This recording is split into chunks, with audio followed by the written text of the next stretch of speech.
Boa noite.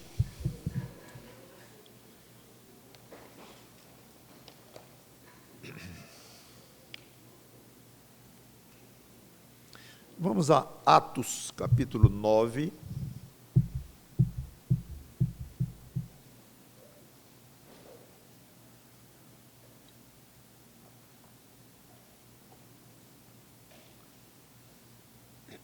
Atos, capítulo 9, versículos de 1 a 9. Na realidade, estamos continuando com a exposição da conversão de Saulo, ou Paulo, conforme vamos passar a chamá-lo. E lembrando, como eu falei no domingo passado, que há 3 relatos no livro de Atos sobre este mesmo evento. Um escrito pelo autor do livro de Atos, Lucas, e 2 pelo próprio Paulo. E quando nós somamos as 3 passagens, fica bem rico, então, o relato, e podemos expandir mais do que apenas o capítulo 9, depois no capítulo 22, como vamos chegar lá, uma vez que estamos expondo todo o livro de Atos, mas então resolvi já falar o que o capítulo 22 fala, ou toca no assunto da conversão de Paulo, e o 26 também. Quando chegarmos nestas passagens, obviamente não trataremos mais. Então, estaremos dependendo desses 3 textos. Comentamos a primeira parte do diálogo ao meio-dia, quando Paulo caiu no chão, ofuscado por uma luz fortíssima, intensa, e ele vê uma pessoa e pergunta quem era essa pessoa, ele não conhecia. Jesus se identifica, pergunta por que Paulo o perseguia, e Jesus diz que dura coisa é recalcitrar contra os aguilhões. Já explicamos tudo isto em detalhes. Então, no capítulo 22, versículo 10, não preciso nem você chegar lá, Paulo pergunta: que farei, Senhor? E eu comentei, inclusive, que esta pergunta revela muitíssimo mais do que talvez nós pensemos, porque já mostra aqui uma mudança de atitude radical de Paulo. Ele estava indo perseguir crentes lá em Damasco, e ele, de repente, parece que a vida ficou nova, a missão na sua vida, de repente, ficou nas mãos deste homem que ele está vendo na maior glória que pode ser, numa luz fortíssima, homem e Deus ao mesmo tempo, embora aqui não trate da questão da divindade de Cristo, mas é impressionante quando ele diz: o que farei, Senhor? É como se dissesse: está tudo anulado. Do que eu tenho feito até aqui, do que eu continuarei fazendo, zerou. Agora eu estou nas tuas mãos. O que tu disseres, eu faço. Então, interpreto aqui como já um coração novo dentro de Paulo, um coração convertido pelo Espírito Santo de Deus, e Paulo já entregando a sua vida, seu trabalho, nas mãos desse senhor que ele tinha acabado de conhecer, a ponto de dizer: quem és tu? Vamos ao 26, então. Capítulo 26. Eu acabei não lendo o 9. Mas então eu vou ler o 9, porque é o texto base, e os outros são mais complementares, uma vez que nós estamos no capítulo 9, na exposição do livro. Então, Atos 9, de 1 em diante, depois nós vamos para o 26. Saulo, respirando ainda ameaças e morte contra os discípulos do Senhor, dirigiu-se ao sumo sacerdote e lhe pediu cartas para as sinagogas de Damasco, a fim de que, caso achasse alguns que eram do caminho, assim homens como mulheres, os levasse presos para Jerusalém. Seguindo ele estrada afora, ao aproximar-se de Damasco, subitamente uma luz do céu brilhou ao seu redor. E caindo por terra, ouviu uma voz que lhe dizia: Saulo, Saulo, por que me persegues? Ele perguntou: quem és tu, Senhor? A resposta foi: eu sou Jesus, a quem tu persegues. Mas levanta-te e entra na cidade, onde te dirão o que convém fazer. E podemos parar aqui, porque ainda não tratamos desta parte, vai ficar para a próxima pregação. O diálogo foi até aqui, esse que estamos comentando. Então agora vamos para o 26. Atos capítulo 26, versículos 12 em diante. Com esses intuitos, parti para Damasco, levando a autorização dos principais sacerdotes e por eles comissionado. Ao meio-dia, ó rei, ele estava aqui prestando um depoimento ao rei, a um rei.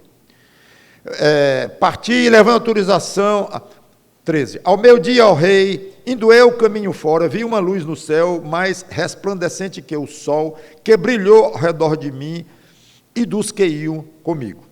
E caindo nós todos por terra, ouvi uma voz que me falava em língua hebraica: Saulo, Saulo, por que me persegues? Dura coisa é recalcitrares contra os aguilhões. Então eu perguntei: quem és tu, Senhor? Ao que o Senhor respondeu: eu sou Jesus, a quem tu persegues. Mas, agora é que nós vamos entrar no nosso texto de hoje. Até aqui nós já explicamos no passado.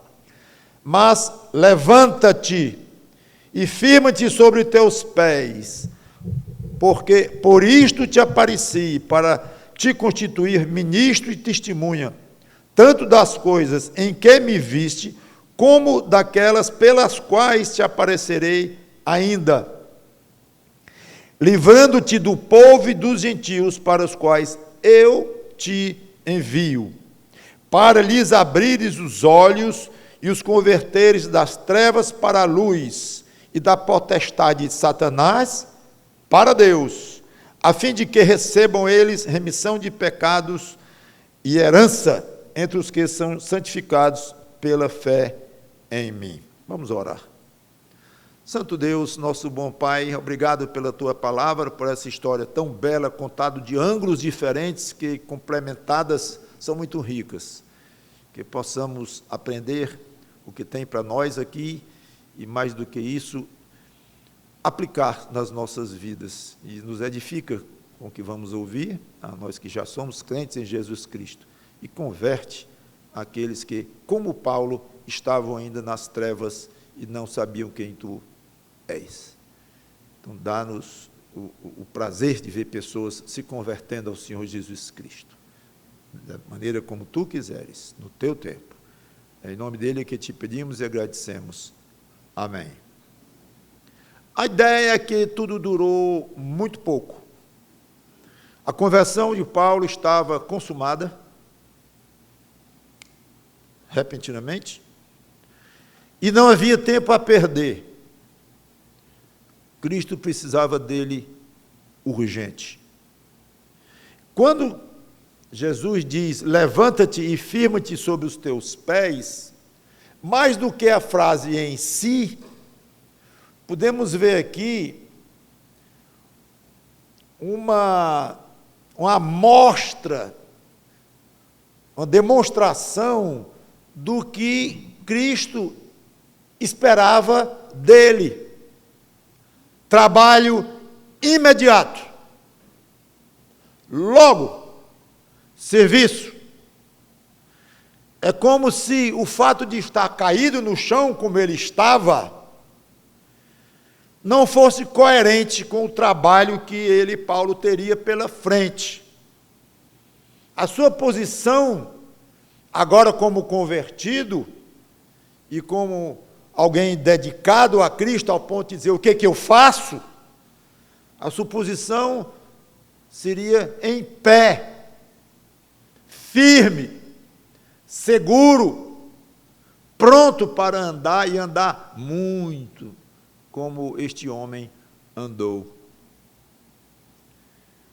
Levanta-te e firma-te sobre os teus pés, quase como que dizendo: tá bom, a hora de ficares deitado aí, Tudo bem que esteja deitado, viu a luz, mas agora já está bom. Levanta e vamos. Temos aqui uma indicação interessante, quase uma aplicação, de que quando alguém se converte a Jesus Cristo, não deve perder tempo.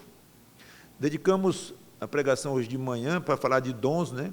Inaugurando uma série sobre os dons do Espírito, e mostrei ali a importância do aspecto do serviço do crente na sua igreja. Claramente, com várias passagens, a ideia de servir para edificação, servir. Podemos não ter uma missão como a de Paulo, provavelmente não teremos, mas com certeza nenhum de nós foi chamado à toa, chamado para a salvação em Cristo. O Senhor dos Exércitos, com certeza, tem uma missão para cada novo soldado. Você que é crente, é o caso de perguntar, tem estado de pé, firme, nos pés? Que não é só levanta-te, né? Firma-te sobre os teus pés. E é porque o pobre estava cego, como nós vamos ver na próxima pregação. Cego nem se firma direito, precisa segurar em alguma coisa. Mas Jesus nem entrou nesse detalhe. Cego ou não, se levante, fique de pé e firme. Eu lhe quero firme, Paulo. Começou cedo as ordens do mestre, e ordens firmes e feitas para serem cumpridas, e cumpridas logo.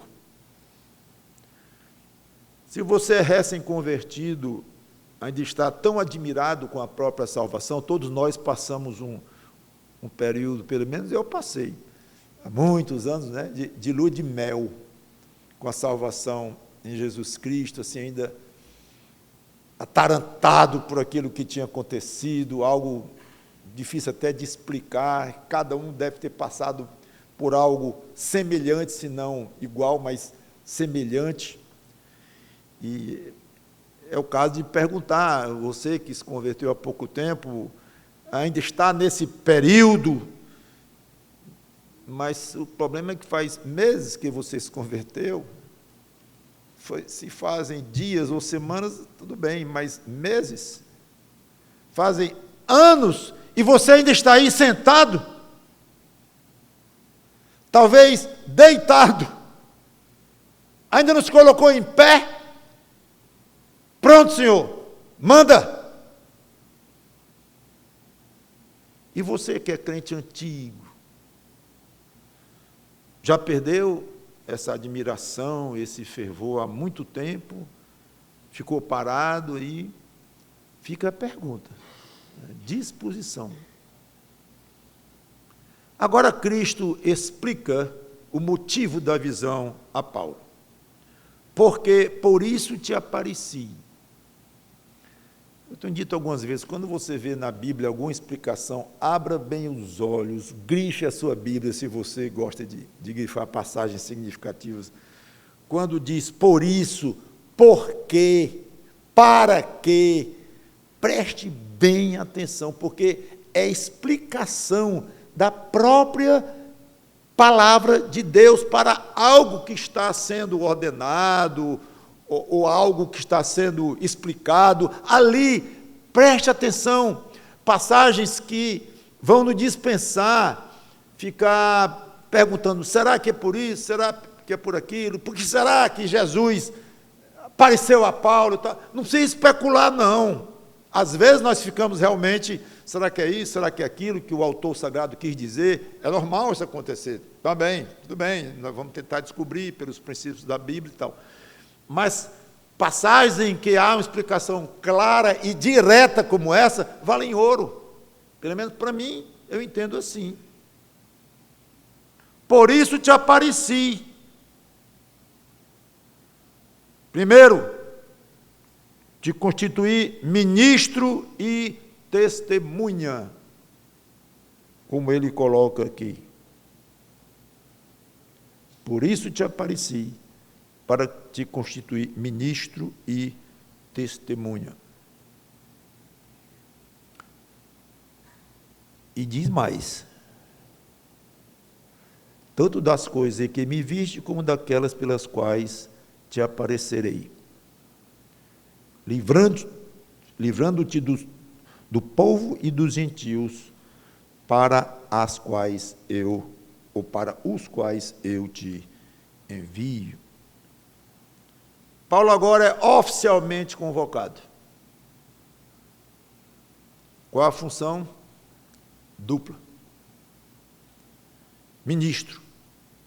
A ideia de agente do reino de Deus. Um servo. Um encarregado de alguma coisa. Um obreiro. Paulo, a partir de hoje você é ministro meu. Você está à minha disposição para o que eu mandar. Segundo, testemunha. Essa é uma palavra muito importante para descrever a função do crente. Jesus dirige isso aqui a Paulo e diz assim: Paulo, esta visão que você acabou de ter de mim, aliás, ainda está tendo, né? Que ainda estava vendo o diálogo, você vai contar por aí. E já vimos ele contando 2 vezes no livro de Atos. Vocês não podem imaginar, nem eu, quantas vezes Paulo contou esta experiência. Quantas dezenas de vezes, talvez centenas de vezes. É muito provável. Porque Jesus deixa claro, você vai ser testemunha, você vai contar disso que você está vendo agora. E ainda mais, como daquelas pelas quais te aparecerei ainda.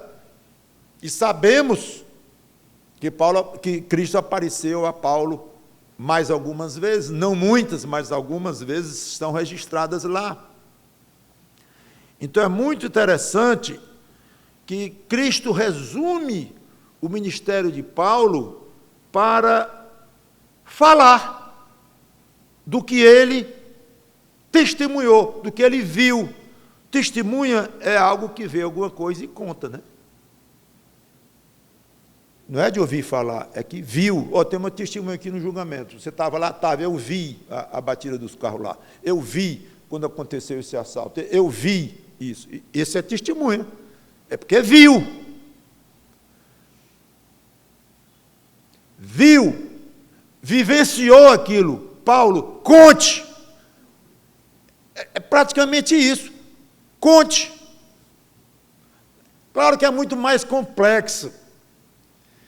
Ao contar, ele iria ter que explicar quem era Jesus, como se coadunava o ensino do Velho Testamento com o Novo Testamento, como é que ficava a lei de Moisés. Tem um mundo por trás disso, sabemos pelas próprias cartas de Paulo e pela toda a teologia do Novo Testamento, da qual Paulo foi o principal construtor, orientado pelo Espírito Santo. Sim, nós sabemos que é muito mais, é muito abrangente isso, e envolve muitas coisas.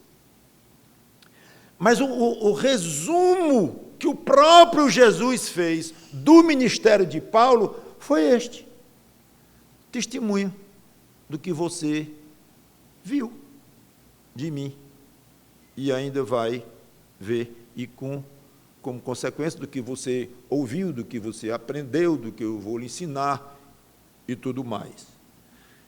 Então, a base do ministério de Paulo seria esta, a primeira visão que ele teve e as outras que viriam ainda. Em suma, tudo o que Paulo falaria seria baseado na conversão dele e nas instruções que receberia de Cristo. Vocês se lembram, lá em Atos 1:8, aqui eu quero ler, quando o Senhor Jesus Cristo falando aos apóstolos, já passamos por essa passagem, logo antes de subir aos céus, Jesus, falando no meio da frase aqui no 8, vou pegar no meio, diz: mas receberei poder ao descer sobre vós o Espírito Santo, e sereis minhas testemunhas. A mesma palavra, a mesma ideia, a mesma noção. Sereis minhas testemunhas, tanto em Jerusalém, como em toda a Judéia e Samaria, até os confins da terra. Ou seja, a rigor, Paulo não estava recebendo uma missão nova, como discípulo de Cristo, novo discípulo de Cristo. Era nova para Paulo, porque ele tinha acabado de se converter, ele é inimigo, perseguidor, tinha acabado de se converter. Então, para ele, Paulo, era total novidade tudo o que estava acontecendo, incluindo a missão dele de testemunhar. Mas, na realidade, Cristo estava repetindo o que já havia dito para os apóstolos originais. Mesma coisa, testemunha, vocês vão falar de mim.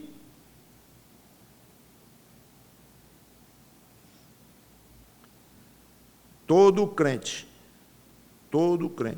recebe esta função dupla de ministro, trabalhador, ou como o próprio Paulo chama lá em 2 Coríntios 5:20, não precisa ir até lá, mas nós somos embaixadores em nome de Cristo. Então, todo crente, como eu disse, alguns com trabalhos muito mais expostos, de muito mais abrangência do que outros. Paulo é o exemplo supremo, mas cada um vai ter um trabalho.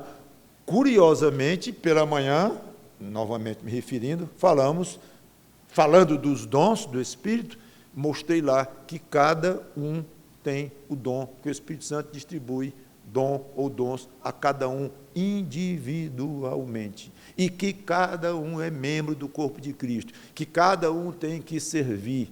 Então, esta ideia aqui de cada crente ter um ministério, não um ministério pastoral, um ministério missionário, alguma coisa assim, mas um ministério, um serviço, algo para realizar, para fazer por Cristo, fazer, elaborar. E, se formos examinar de uma maneira muito resumida o conteúdo do que o crente vai falar enquanto trabalha, ao longo do seu serviço nesta terra, ele vai falar, claro, falar o quê? Uma coisa, de Jesus Cristo, só. E a base deste tema único de todo crente, começando com o apóstolo Paulo, a base é o que vivenciou com Cristo. Não tem sentido nenhum alguém que não tem Cristo como Salvador pregar o Evangelho. Claro, Jesus pode levar a salvação a alguém que ouviu até de uma pedra o Evangelho, de uma porta, de uma parede, ele pode isso. Mas não tem sentido, porque o evangelismo de um crente é falar do que vivenciou. E já vi muitos crentes com medo, pastor, eu não sei falar lá dos meus amigos lá da faculdade, ou isso, eu não conheço muita teologia. Tudo bem, é claro que quanto mais você conhecer da Bíblia, melhor, mais você souber, melhor e tal, mas nunca esqueça, um convertido de 2 horas de conversão, ele tem o que falar, ou ele não é convertido. O que houve com você? Você não pode nem imaginar. O que houve? Eu me converti. O que é isso? Ele pode não dar uma aula de teologia, de doutrina, certamente não vai dar, mas ele vai dizer alguma coisa, ou não, passou pela experiência.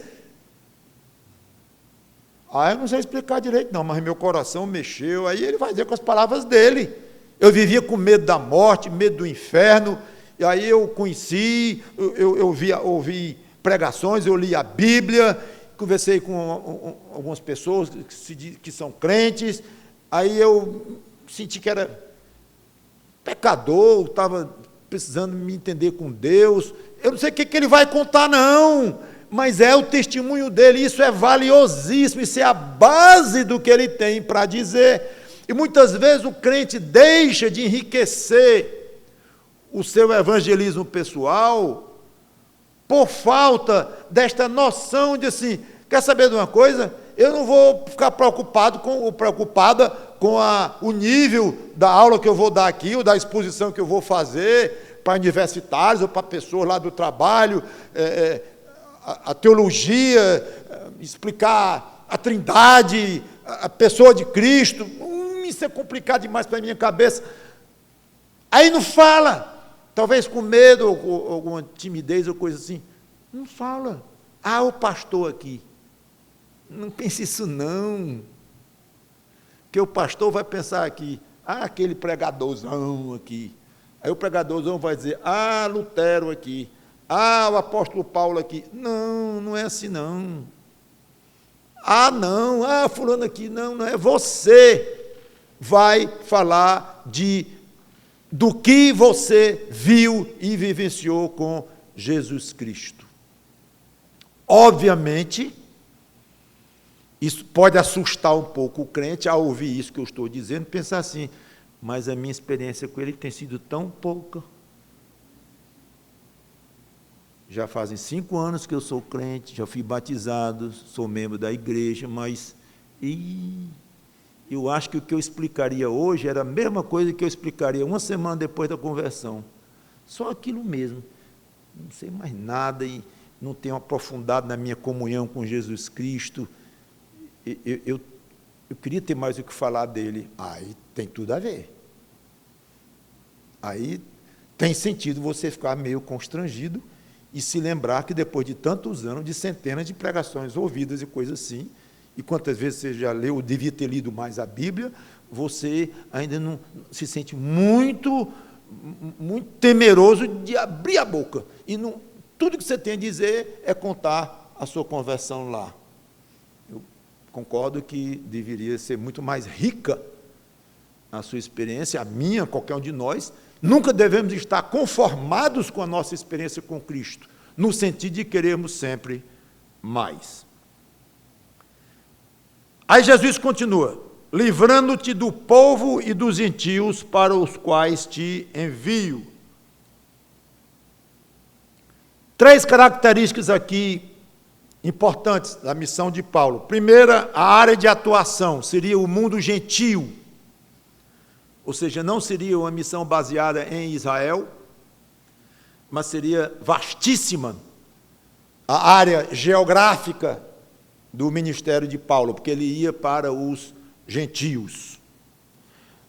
A segunda observação é que nas cidades onde ele iria, abrindo igrejas, tinha judeus, geralmente tinha judeus. Então se constituía um ponto muito importante do ministério dele, Paulo, se dirigir primeiro para as sinagogas dos judeus, para levar primeiro o evangelho para eles. Via de regra, os judeus não aceitavam. Talvez no começo ali, mas logo já se espinhavam contra Paulo, já dava problemas, expulsavam Paulo da sinagoga. Aí Paulo ia para os gentios pregar o evangelho para aqueles que não são judeus. Mas havia um aspecto muito importante, sim, do ministério de Paulo com os judeus, embora ele seja reconhecido como apóstolo dos gentios, porque foi especialmente enviado para muitos lugares, importantes cidades grandes da época. Mas não podemos desprezar esse aspecto. Tanto que Jesus, quando fala do livramento que ele daria a Paulo, ele fala de 2 tipos de livramento, ou livramento de 2 grupos. Está aqui. Livrando-te, 1, do povo, 2, dos gentios. Que povo?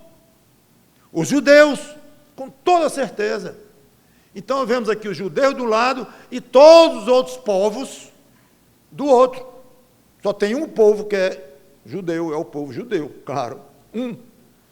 Então, fica evidente aqui um aspecto importante do ministério de Paulo é este, é que ele ia para os gentios, mas ele teria muito contato com os judeus também.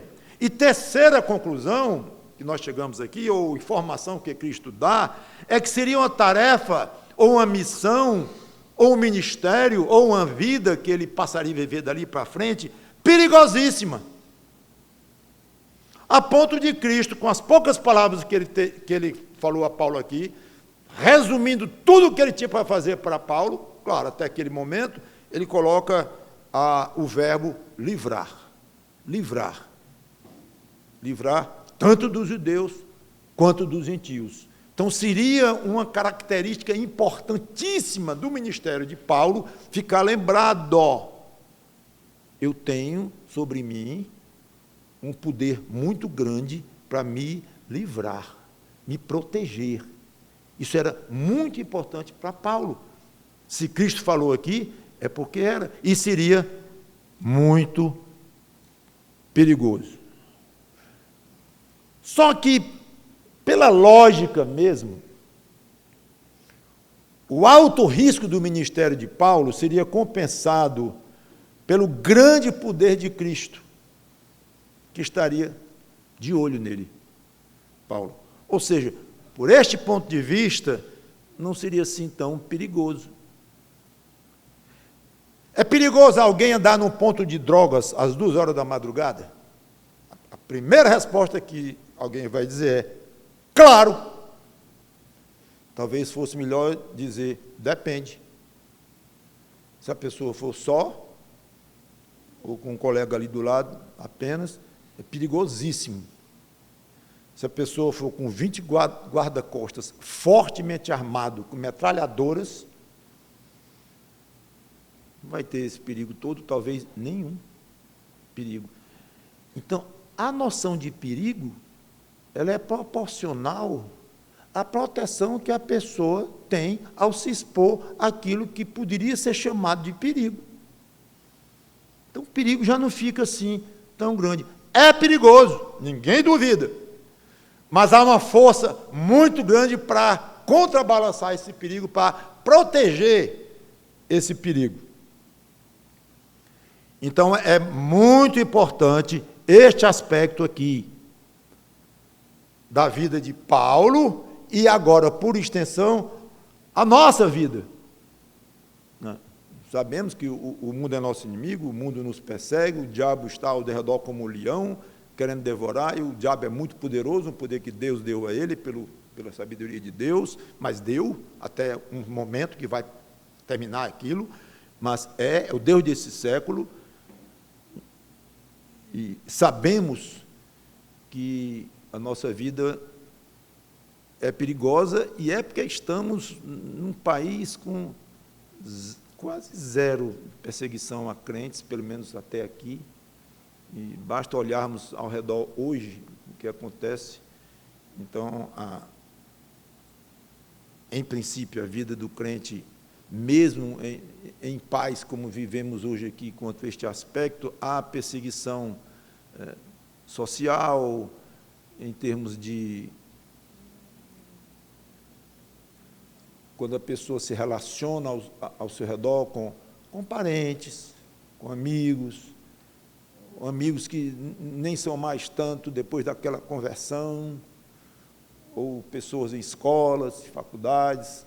Então, quem é crente sabe que há estas pressões, muitas vezes são grandes, à parte das perseguições mesmo, literais.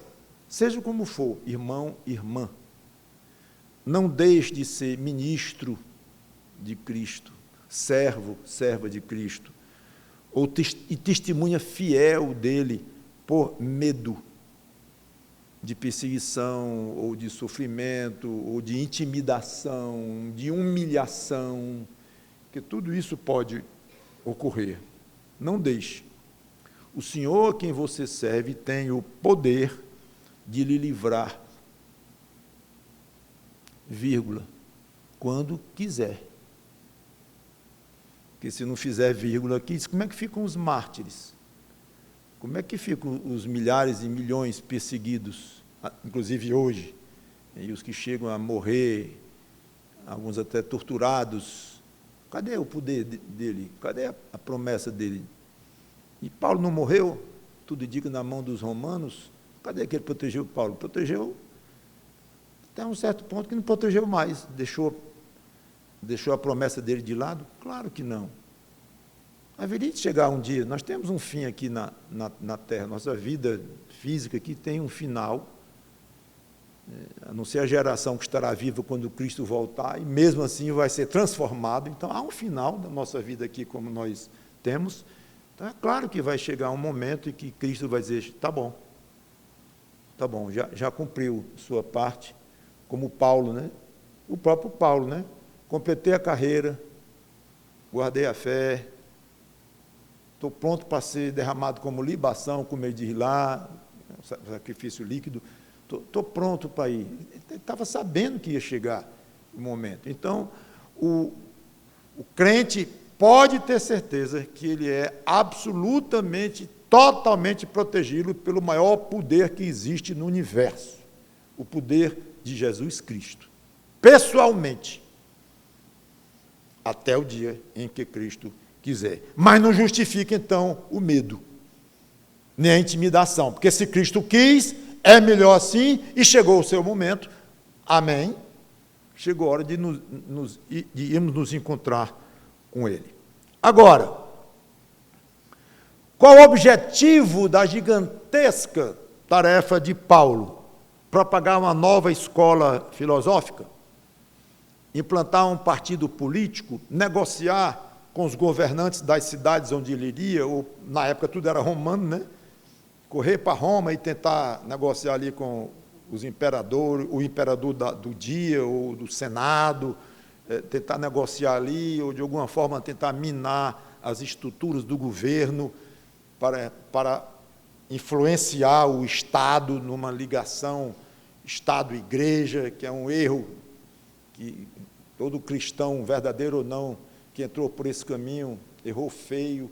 Juntar a igreja com o Estado, não tem nada, está tudo errado. E então não vemos aqui nenhuma orientação de Cristo, não fala nisso. A missão dele não é filosófica, não é política, para lhes abrir os olhos e convertê-los das trevas para a luz e da potestade de Satanás para Deus. Curioso é que estas palavras foram referidas ao próprio Jesus Cristo, quando Isaías, 700 e tantos anos antes do nascimento de Cristo, falou lá em Isaías 42, 6 e 7, mas eu não vou ler a passagem, mas está lá para quem quiser depois. Isaías 42, 6 e 7, quando descrevia, praticamente com essas exatas palavras, o objetivo da missão do servo do Senhor, como é conhecido aquele personagem que Isaías tanto falou, que seria o Messias dos judeus e o Salvador do mundo, Jesus Cristo. Então essa atribuição foi dada a ele em primeiro lugar. E agora ele passa para Paulo, e claro, passa para todos nós. Seja como for, voltando para Paulo, o objetivo de Paulo, a natureza desse objetivo era puramente espiritual. Puro.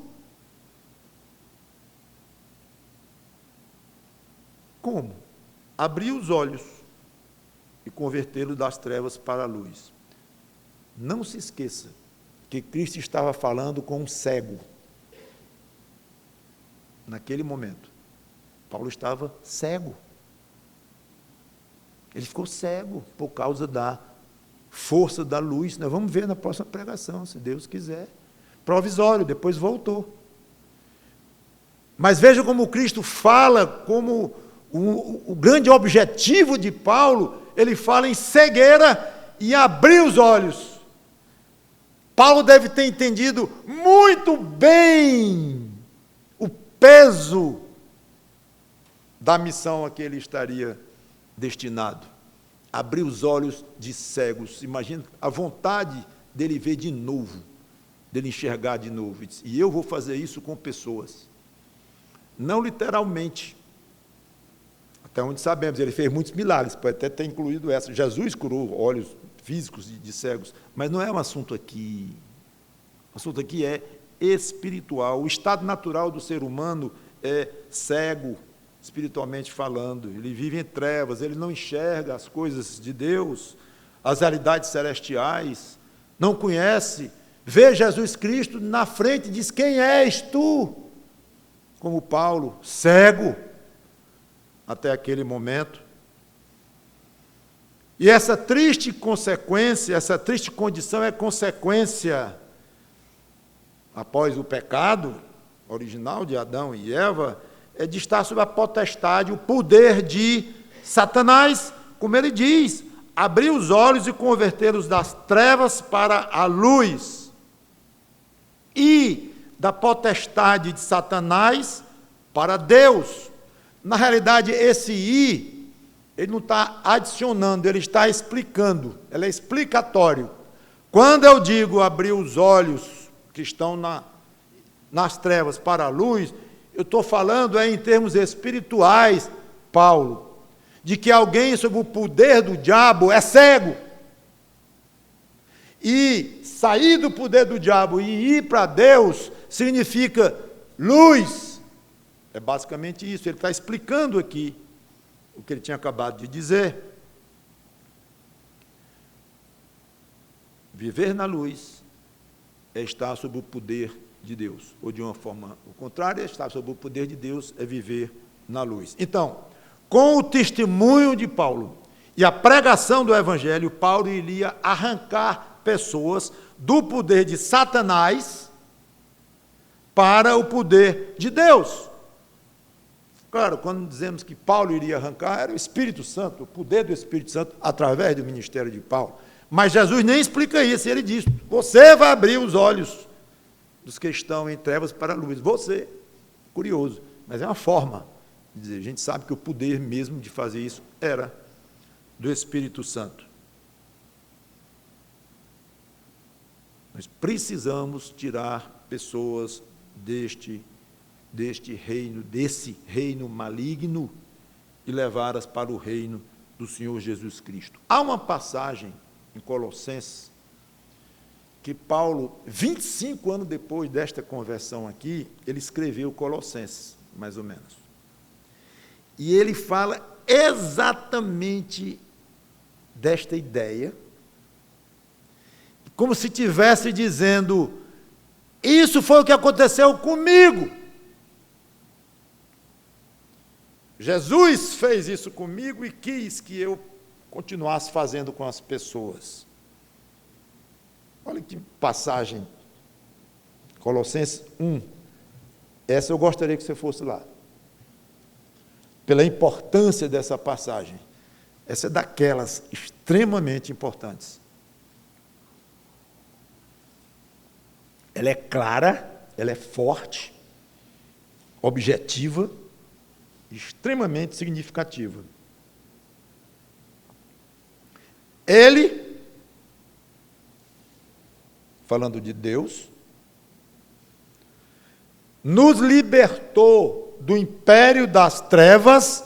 Lembra que ele fala em potestade de Satanás? É a mesma coisa. Ele está quase usando as palavras de Cristo aqui para ele, quando ele se converteu. Ele, Deus, nos libertou do império das trevas e nos transportou para o reino do Filho do seu amor. Jesus disse: lhes abri os olhos e converteram das trevas para a luz e da potestade de Satanás para Deus. Exatamente isto. Quem fala do Evangelho abre caminho para Deus agir na vida desse coitado pecador, condenado ao inferno, uma ação que significa arrancar da potestade, do poder, do domínio do diabo e levar para o reino do Filho do amor do Pai, Jesus Cristo. Precisamente isto. Grande pavor de Satanás e de seus súditos é perder almas.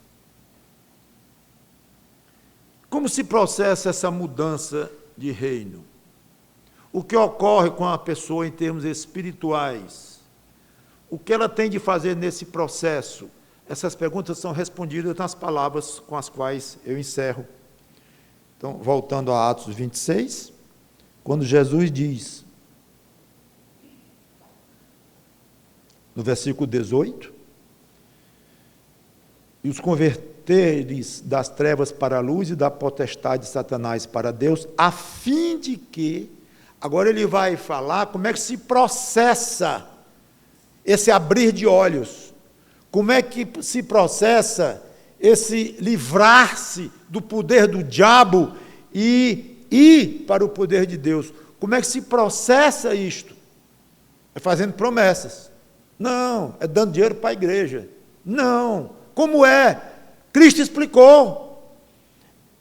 Por isso que eu disse que essa passagem é extremamente significativa, ela encapsula aqui, de uma maneira resumida, aqui, praticamente tudo o que está ligado com a pregação, com o que ocorre com a salvação de alguém, o livramento do reino do diabo, do poder do diabo para o de Deus, está tudo aqui, de uma maneira bem concentrada, a fim de que recebam eles remissão de pecados e herança entre os que são santificados pela fé em mim. A condição básica para sair do reino das trevas e entrar no reino de Deus é receber perdão de pecados.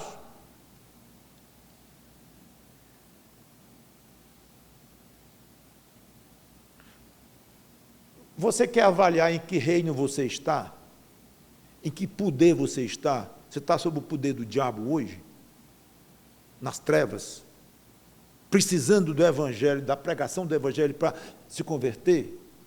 Ou você já está convertido, já foi transportado, conforme Paulo diz em Colossenses 1,13, do reino do diabo para o reino do Filho do amor de Deus? Onde é que você está? Qual é o reino a que você pertence? Qual a situação? Quer uma sugestão? Basta ver se você tem consciência de que precisa ser perdoado dos seus pecados. Se você acha que os seus pecados precisam ser perdoados para você estar em paz com Deus e ir para o céu, isso é algo que ainda está faltando na sua vida, você ainda não passou do reino das trevas para a luz, da potestade do diabo para o poder de Deus. Você ainda está preso, escravo, ou escrava ao diabo. Se você ainda tem a noção de que tem pecados pendentes, precisando ser perdoados, eu preciso dar contas diante de Deus, preciso me entender com Deus antes de partir desta vida. Isso é uma indicação fortíssima. Muitas vezes não se percebe isto, mas no seu evangelismo pessoal seria bom lembrar isso, se você conseguir conduzir a conversa de maneira tal que a pessoa diga, não, eu claro que ainda tenho um pecado a ser perdoado por Deus. Vamos ver isso aqui direito. Obviamente, o crente peca ainda, infelizmente, e ele tem satisfação a dar a Deus quanto ao seu caminhar cristão, mas o crente não tem mais nenhuma satisfação a Deus como juiz, não tem a dar nenhuma satisfação mais a Deus como juiz em termos de salvação. O crente não tem mais nenhuma satisfação a dar a Deus pelos seus pecados com relação à salvação? Não. Então pode desprezar essa questão de pecado na própria vida, dali para frente? Não também. Não é o que eu estou dizendo? Ele já foi julgado, aquele crente, quando ele se converteu, ele foi julgado em Cristo. E foi limpo pelo sangue de Cristo, de todos os pecados daquela pessoa que estamos imaginando aqui. Está quites com Deus, justificado pela fé. Acabou. Fim da noção de prestar contas diante de Deus. Acabou, já prestou em Cristo. E os pecados do crente? Ele vai prestando conta com Deus e confessando e pedindo perdão, pedindo mais poder para não pecar, se entristecendo e vai sendo disciplinado por Deus, como um pai disciplina e dá palmada no filho, mas nada a ver mais com a questão de salvação. O pai, quando disciplina o seu filho, não está pensando em termos de paternidade. Tem nada a ver, é pai. O menino está desobediente muito aqui, vai ter que levar umas boas palmadas. Isso é outro assunto. Então, o crente, quando peca, é um filho que está dando trabalho ao pai e precisa ser disciplinado.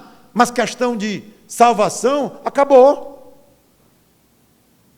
E se você é crente e ainda tem essa noção, vamos conversar.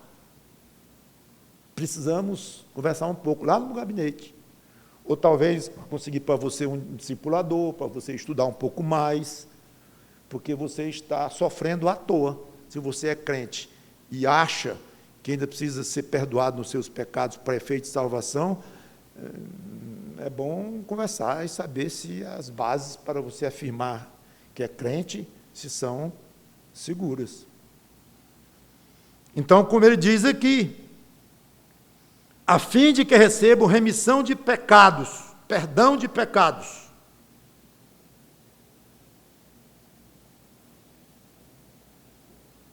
Remissão de pecados e herança entre os que são santificados pela fé em mim. Quem é perdoado torna-se herdeiro de Deus, co-herdeiro com Cristo.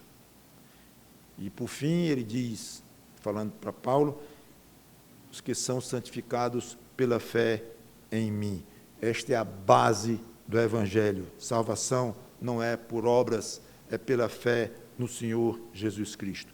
Quem exerce esta fé se torna perdoado, se torna um filho de Deus, herdeiro de Deus, como fala aqui, herança, torna-se santo, separado, e precisa viver incontaminado pelos pecados.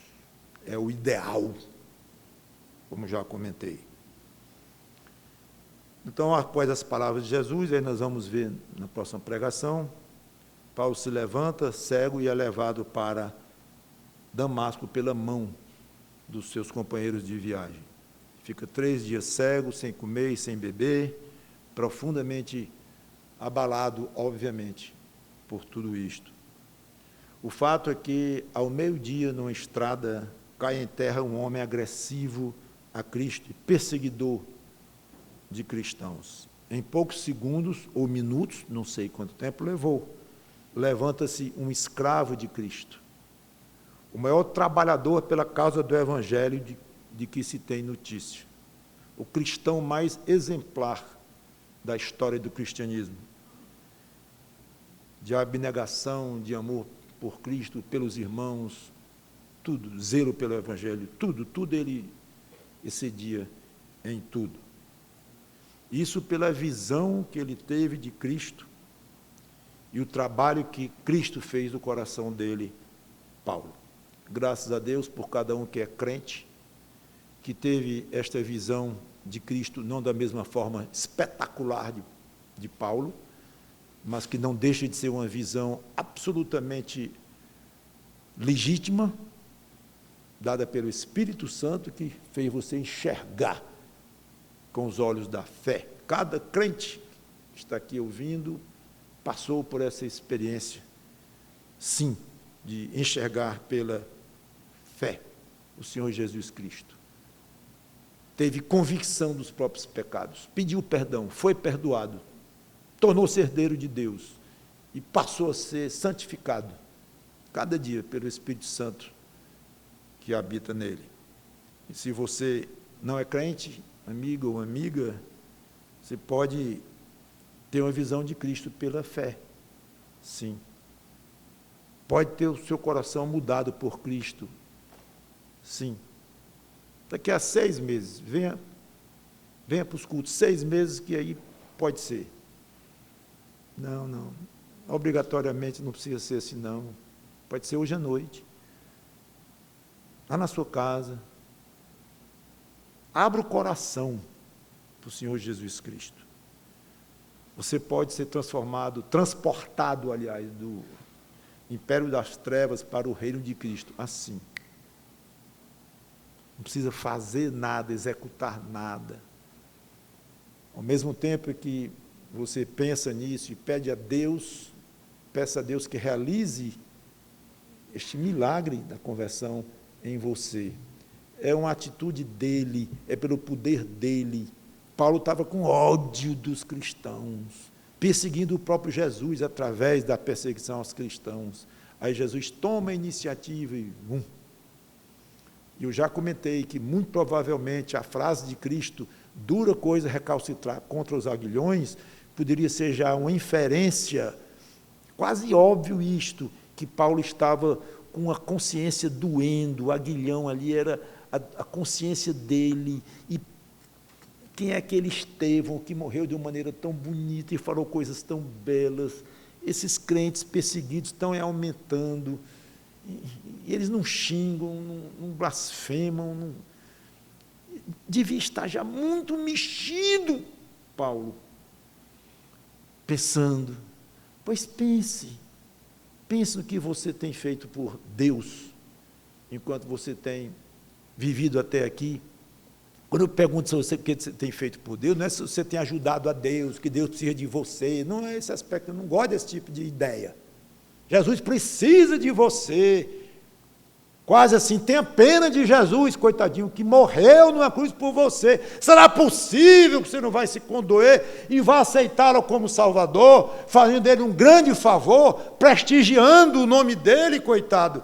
Eu tenho aversão. Isso é muito comum em pregadores, às vezes. A esse tipo de approach, como se diz, esse tipo de abordagem, como se Jesus estivesse naquela coisa ali, coitadinho, pedindo, por favor, que alguém venha a ele, para ele poder se sentir um pouco melhor e não acabar num psicólogo, abrindo o seu coração e deprimido e morto de triste. Ele está alegríssimo com o trabalho da alma dele, de levar. Se fosse já estaria alegre, mas são centenas, milhares, milhões que ele tem arrancado do império, o pai dele tem arrancado do império da treva e levado para ele, Jesus Cristo. Feliz, satisfeito. O favor que você faz é a você, em aceitar Cristo como Salvador, não é a ele, não, ele é Deus do mesmo jeito. Agora você é um pobre miserável. Pobre miserável, pecador. E eu falo assim porque eu fui. Porque você, irmão em Cristo, foi também. Então nós não temos o menor problema em dizer isso. Nós estamos acusando e magoando, ferindo. Não. Estamos só dizendo a verdade. Para o seu bem. Cada um de nós foi miserável. Paulo, várias vezes disse, eu fui um perseguidor. Aquilo ficou doendo nele, claro. Fui um miserável, só faltou dizer dessa forma. Então não tem problema nenhum, não. Saber que nós fomos assim também, e quando nós dizemos que você precisa desesperadamente do perdão de Cristo, é para o seu bem. É para o seu bem. Vamos orar. Obrigado, Senhor Deus, pela Tua palavra, que o Teu Espírito Santo nos ajude a entender estas coisas e a praticá-las. Em nome do Senhor Jesus Cristo. Amém.